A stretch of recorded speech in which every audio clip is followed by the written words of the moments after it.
Welcome back to Velshi and Rule. Welcome back to you. Together missed you. again. I know. We're back in the groove, though, together, the two of us.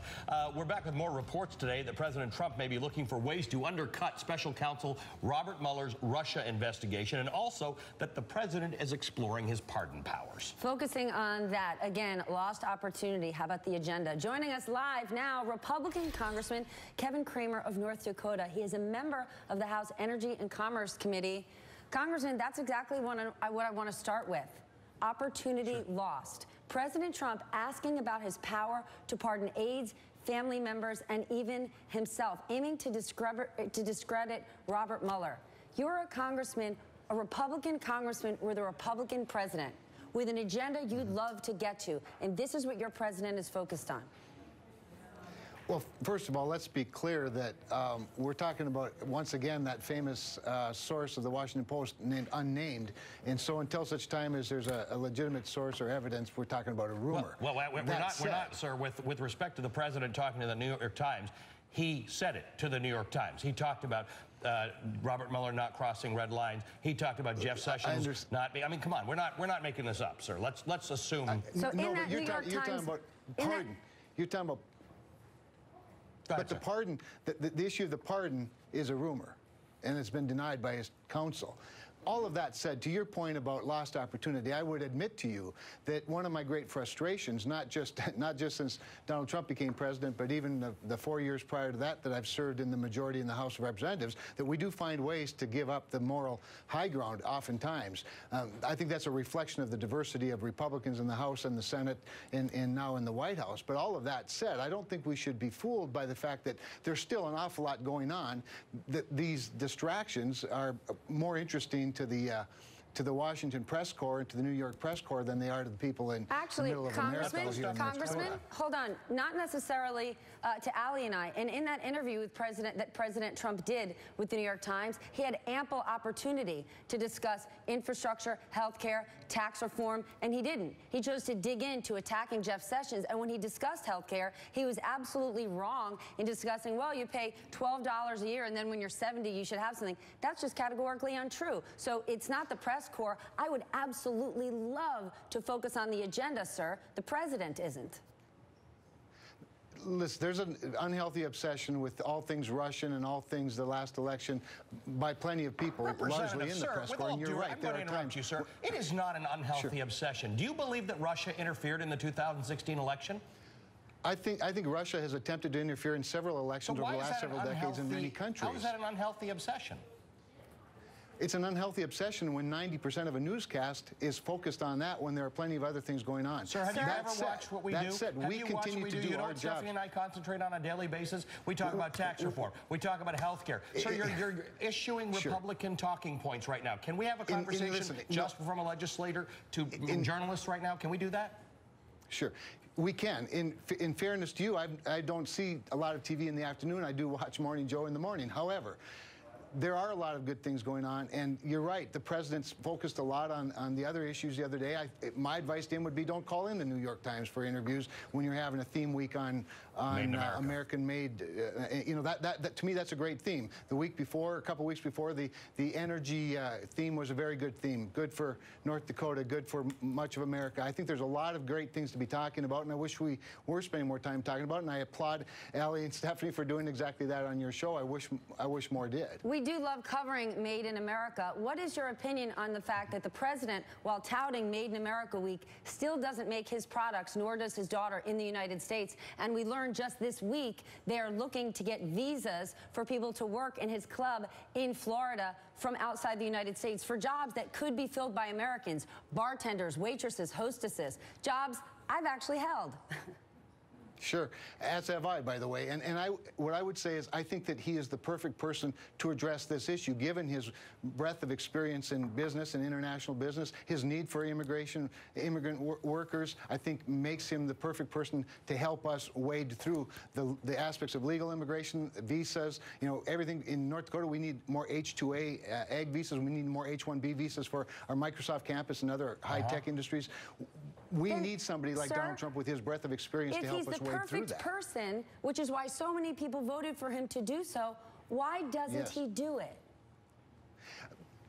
Stephanie, I believe that he is doing it, and I think he's going to do it more when he's working with us in Congress to find that disconnect between our education system and the economy, an immigration system that is based more on lottery than it is based on the jobs that are needed in the workforce. And he can bring that perspective along with a whole bunch of other people to try and solve the issue. But you can't bring people, if there are people in the United States that, and we know there are industries that have a workforce shortage that requires bringing immigrants in we don't have a shortage of We don't have a shortage of bartenders, and the president has made no plans, nor has his daughter, to start manufacturing here in the United States, though he has talked about making other companies do it.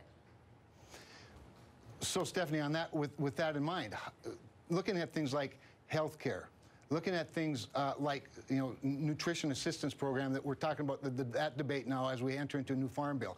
We have created as many incentives for people to not work and for as many incentives for companies to not hire as we have to bring them in to hire them. So I think there's a great disconnect. There's a broad range of issues to be discussed here that help us employ more Americans, create more American products. He brings a perspective.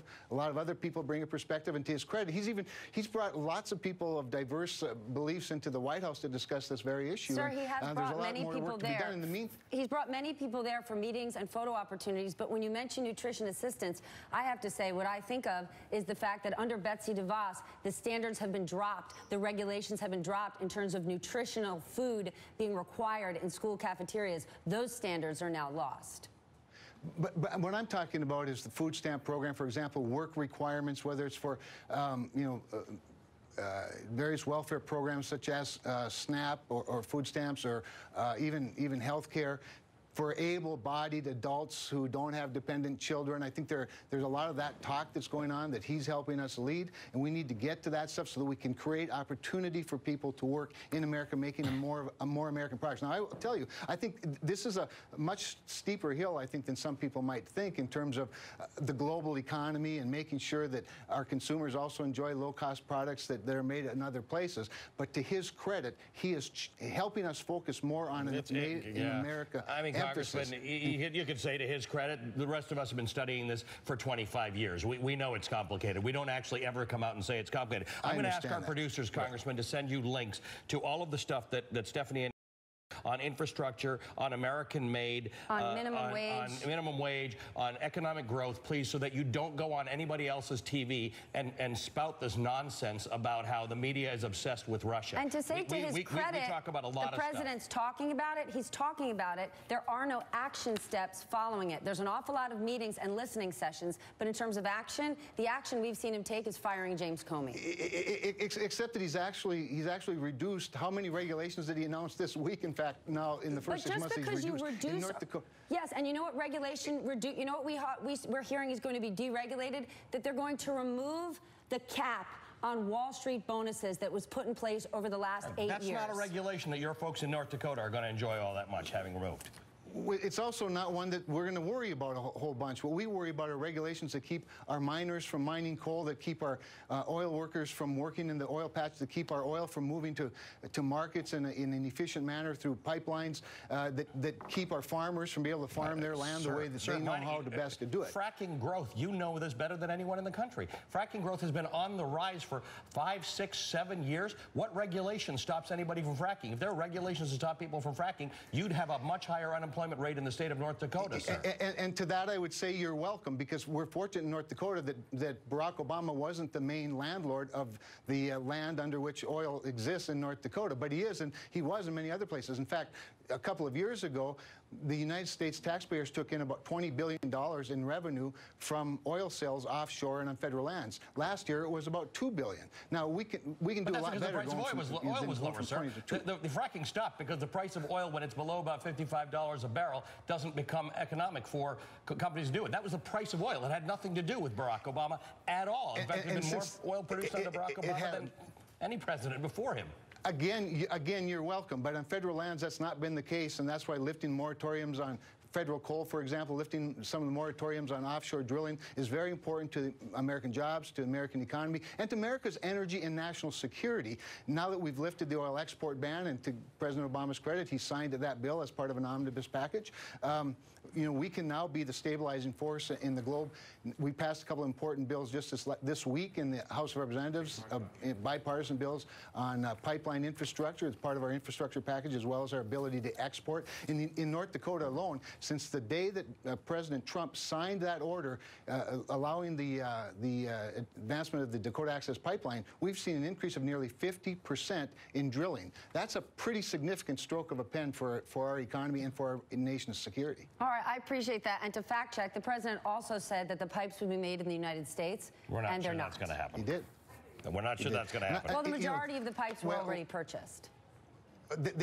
In the Dakota Access Pipeline, nearly all of them were. In the Keystone XL, most of them are. And by the way, with the Keystone XL, most of it, that pipe and that steel was manufactured in the United States, and that the part that wasn't was largely built and manufactured in Canada. I think we ought to have a North American strategy myself, and as we enter into these NAFTA agreements, I'm sure that'll be part of it. Then I stand corrected, You're but those honorary pipes... Canadian, sir, because you're from North Dakota, so I welcome you to that. And Southern Manitoba, they say. Thank you for participating. Southern Manitoba, that's exactly We right. appreciate you participating, and thanks for watching Morning Joe.